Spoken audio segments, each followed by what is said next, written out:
नमस्कार दोस्तों, engineers education channel में आप सभी का हार्दिक स्वागत है। तो दोस्तों, आज हम कक्षा 6 का विषय हिंदी का पाठ 6 सुबह पढ़ेंगे। तो पोलियो की बीमारी से बच्चे विकलांग हो जाते हैं। बच्चों को इस बीमारी से बचाने के लिए उन्हें पोलियो की दवा पिलाई जाती है। तो इस सच्ची घटना में पोलियो विकलांग बालिका रेशमा अपनी सूझबूझ और साहस से काम लेती है। इसकी शारीरिक कमी इसके इरादों में कभी बाधा नहीं बनी। वह जिंदादिली एवं परिश्रम से अपना जीवन कैसे जी रही है, इसका निरूपण इस घटना में किया गया है। तो आइए दोस्तों, अब हम पाठ को समझेंगे। तो सुबह सुबह रेशमा ने देखा कि घर के सभी लोग सफाई में व्यस्त हैं। कोई सामान झाड़ रहा है तो कोई मकड़ी के झाले उतार रहा है। रेशमा ने सोचा, जरूर आज कोई खास बात है। तो रेशमा कहती, माँ आज कोई खास बात है? सब इतनी सुबह उठकर घर की सफाई में जुटे हैं। रेशमा ने उत्सुकता से पूछा। हाँ बिटिया रानी, हाँ बिटिया रानी, त्योहार के दिन है, भूल गई क्या? पहले से ही साफ सफाई हो जाए तो अच्छी तरह त्योहार का आनंद ले पाएंगे। जब दिवाली आती है तो हमारी मम्मी अभी क्या करती है, घर में साफ सफाई करने लगती है ना, दिवाली के आने से पहले। तो यहाँ भी सफाई हो रही है। माँ ने प्यार से रेशमा के गाल को सहलाते हुए कहा। ओह, मैं तो एकदम भुलक्कड़ हो गई हूँ। पर माँ, आपने मुझे तो कोई काम सौंपा ही नहीं, मैं क्या करूँ बताओ माँ। अच्छा बोलो, सॉरी, अच्छा चलो पहले नहा धोकर तैयार हो जाओ, फिर बताऊंगी बहुत से काम। मैं भी आपकी मदद करना चाहती हूँ, माँ ने कहा। रेशमा ने रुआ से स्वर में कहा, मदद तो मैं जरूर लूंगी, मैंने तुम्हारे लिए कई काम सोच रखे हैं। नहा धोकर नाश्ता कर लो, फिर बताऊंगी। कहते कहते माँ ने रेशमा को उसकी पहिए वाली कुर्सी पर बिठा दी। रेशमा ने अपनी पहिए वाली कुर्सी को धीरे धीरे धकेला और अपने दैनिक कार्यों में लग गई। रेशमा जब 5 साल की थी तभी से उसके दोनों पैर काम नहीं करते थे।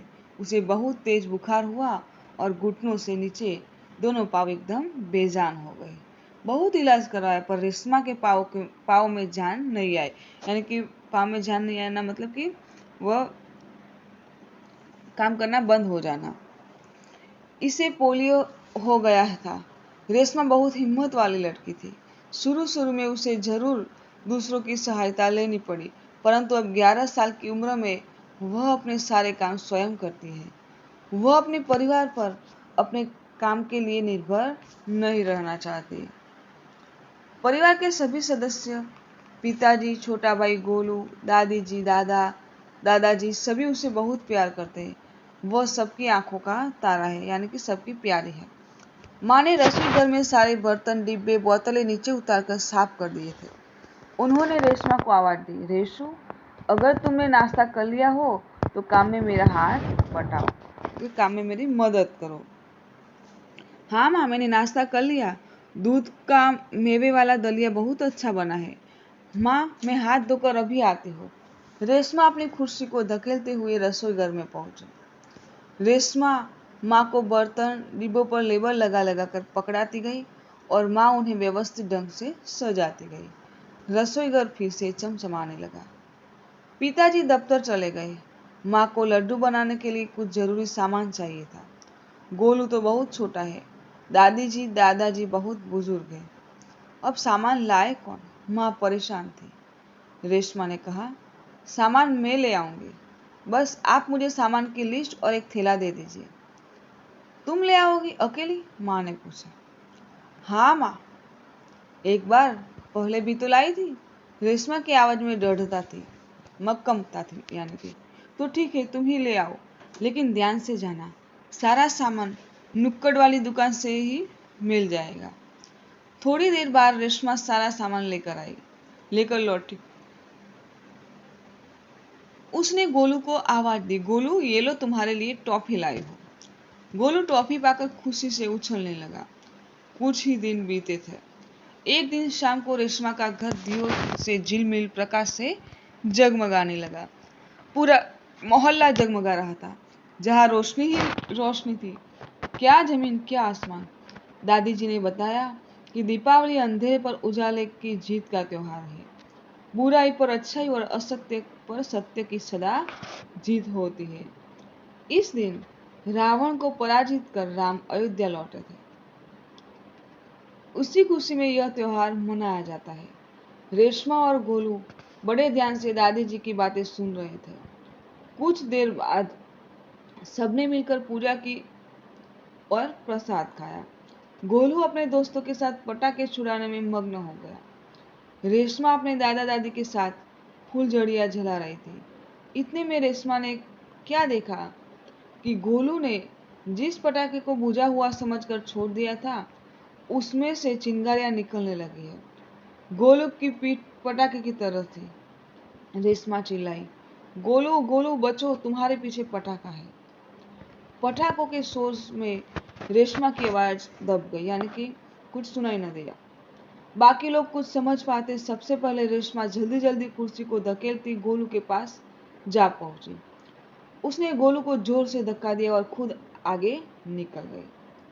अपनी कुर्सी की गति के कारण धड़ाम जोर का धड़ाका हुआ। रेशमा की फुर्ती ने गोलू को जलने से बचा लिया। गोलू को कुछ समझ न आया कि उसे धक्का किसने दिया और क्यों। धमाके की आवाज सुनकर माँ पिताजी भी बाहर दौड़े चले आए। कुर्सी रेशमा के ऊपर थी और रेशमा नीचे। पिताजी ने कुर्सी सीधी की और रेशमा को उस पर बिठा दिया। माँ भयभीत थी, बोली, कहीं चोट तो नहीं लगी रेशु? रेशमा ने उन्हें सारी बात बताई। सबने रेशमा की पीठ थपथपाई। गोलू रेशमा के पास आकर नाटकीय ढंग से बोला, दीदी, आज तो आपने मेरी जान बचा ली। आपका यह धमाकेदार धक्का मुझे हमेशा याद रहेगा। सभी लोग खिलखिलाकर हंस पड़े। रेशमा की शारीरिक कमी उसके इरादों में कभी बाधा नहीं बनी। वो आज भी इतनी ही जिंदा दिली और परिश्रम से अपना जीवन जी रही है। उसकी हर सुबह नई सुबह होती है। वह हर सुबह अपने काम में नए इरादे से जुट जाती है। तो दोस्तों, आइए अब हम इस पाठ के शब्दार्थ को जानेंगे। तो वह व्यस्त यानी काम में लगा हुआ, व्यवस्थित यानी ढंग से, तरीके से, उत्सुकता यानी तीव्र इच्छा, बुजुर्ग यानी बड़े बूढ़े, त्योहार यानी पर्व उत्सव, दृढ़ता यानी मजबूती, दृढ़ होने का भाव, दैनिक यानी रोजाना प्रतिदिन, बेजान यानी बिना जान के, निर्जीव जिनमें हरकत न हो, बाधा यानी रुकावट, जिंदा दिली यानी खुशमिजाजी, विनोद प्रियता। अब हम मुहावरे के अर्थ जानेंगे।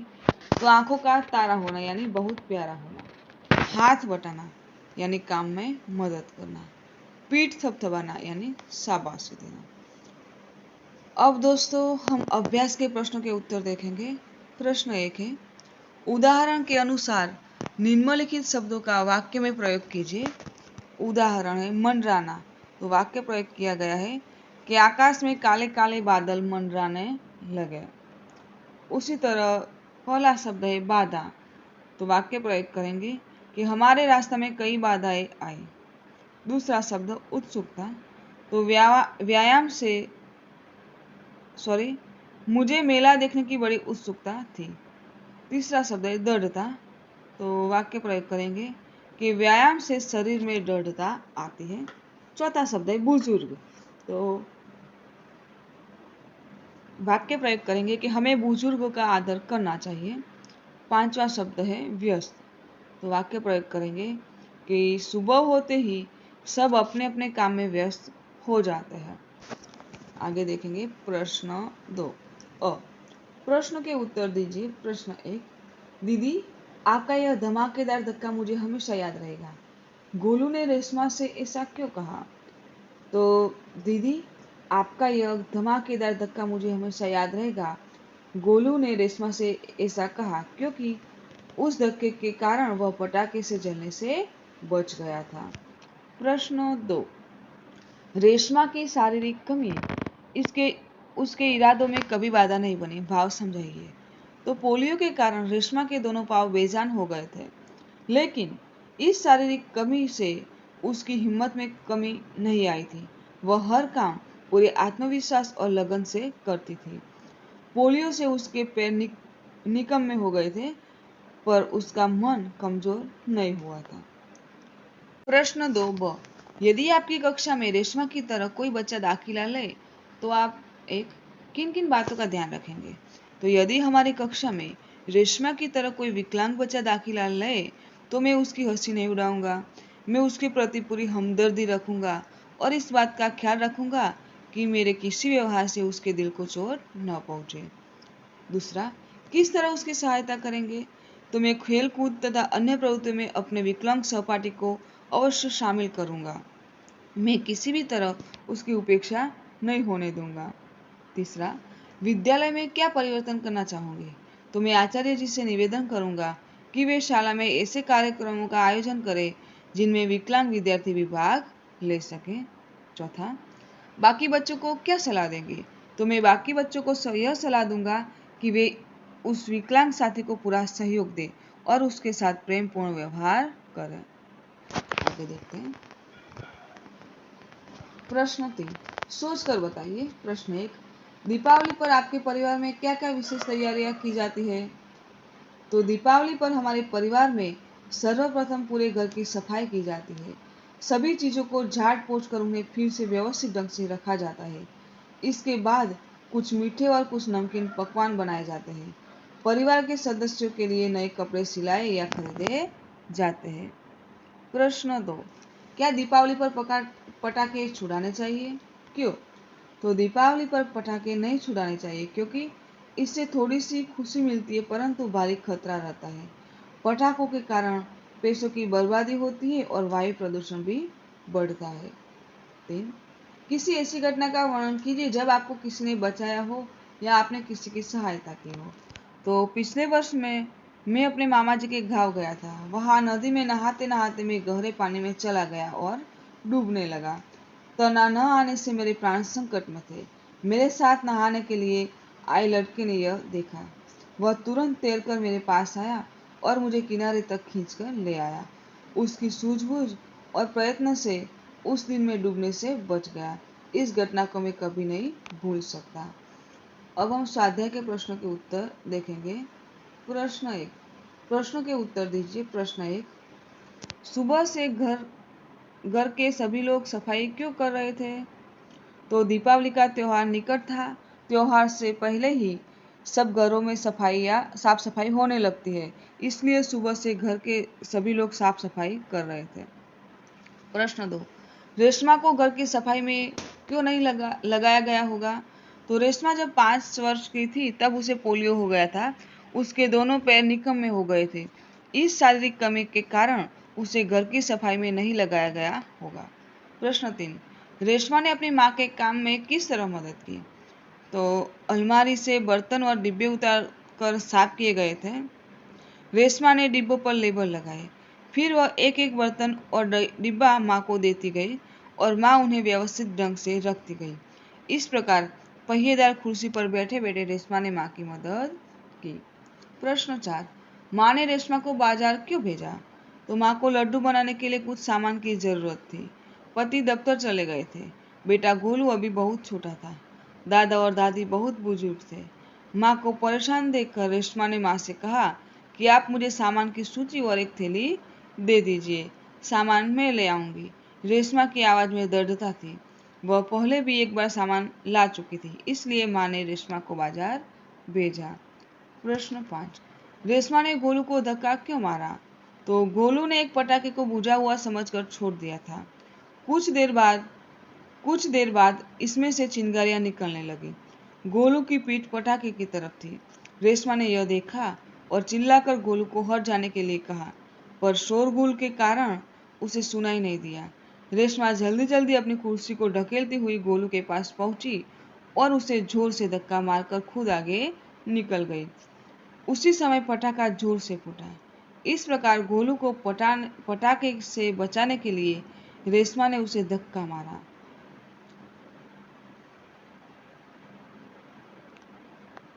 आगे देखते हैं। प्रश्न 2, रेशमा की जिंदा दिली विषय पर संक्षेप में लिखिए। तो पोलियो के कारण रेशमा के पैर निकम्मे हो गए थे, लेकिन इस शारीरिक कमी का उसके मन पर कोई असर नहीं हुआ। वह अपने सारे काम स्वयं करती थी। वह अपने काम के लिए किसी पर निर्भर नहीं रहती थी। घर के कामों में भी वह पूरी लगन से माँ का हाथ बटाती थी। अपनी पहिएदार कुर्सी पर बैठकर वह बाजार से सामान भी ले आती थी। सचमुच रेशमा एक जिंदा दिल लड़की थी। प्रश्न 3, नीचे दी गई घटनाओं को कहानी के क्रम में लिखिए।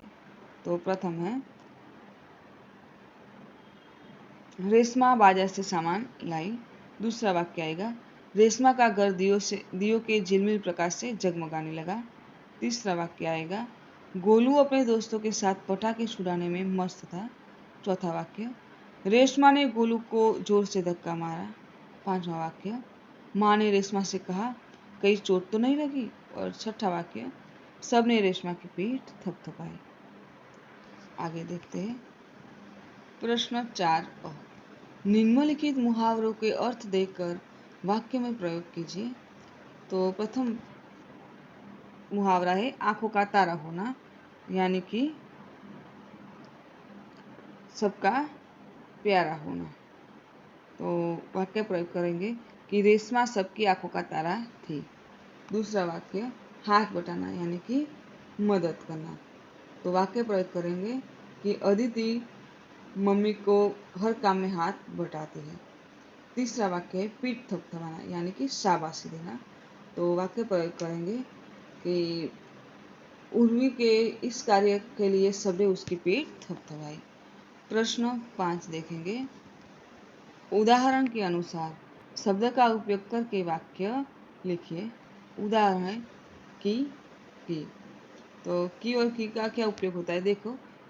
उसने कहा कि वह निर्दोष है। दूसरा वाक्य, मैंने नवीन की सहायता की। वैसे शब्द है इसलिए और ताकि। तो वाक्य प्रयोग करेंगे कि मदारी तमाशा दिखा रहा है इसलिए लोग जमा हो गए।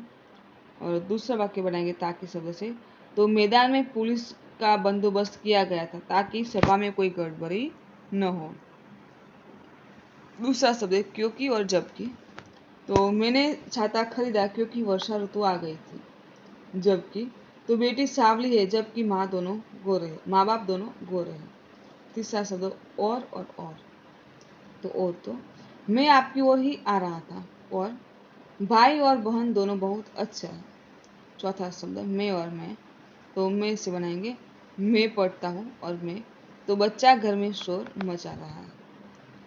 प्रश्न 6, नीचे दिए गए वाक्यों का वचन परिवर्तन कीजिए। उदाहरण है, माँ को मिलते ही मेरी खुशी का ठिकाना न रहा। दूसरा वाक्य है कि माँ से मिलते ही हमारी खुशियों का ठिकाना न रहा। वैसे शब्द है वाक्य है ऐसी कई घटनाएं मेरे साथ घटी है।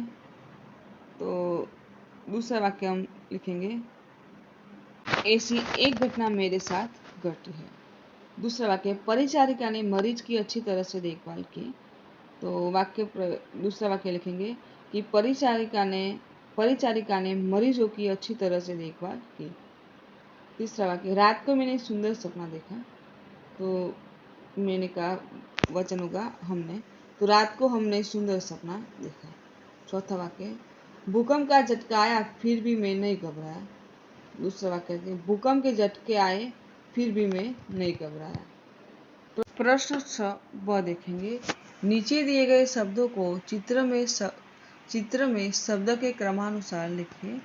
तो शब्द दिए गए हैं मेहनत, भूकंप, सुंदर, मरीज, श्रेष्ठ, निर्दोष, तूफान, अंगूर और आकाश। तो पहला शब्द आएगा अंगूर, दूसरा आकाश, तूफान, फिर आएगा निर्दोष, भूकंप, मरीज, मेहनत, श्रेष्ठ और सुंदर। तो बाल दोस्तों, यदि आपको मेरा ये वीडियो अच्छा लगा हो तो वीडियो को लाइक कीजिए, शेयर कीजिए। और यदि आप मेरे चैनल में नए हैं तो मेरे चैनल को सब्सक्राइब कीजिए और देखिए इंजीनियर्स एजुकेशन चैनल के आने वाले नए वीडियोस को। मेरे वीडियो संपूर्ण देखने के लिए आप सभी का धन्यवाद।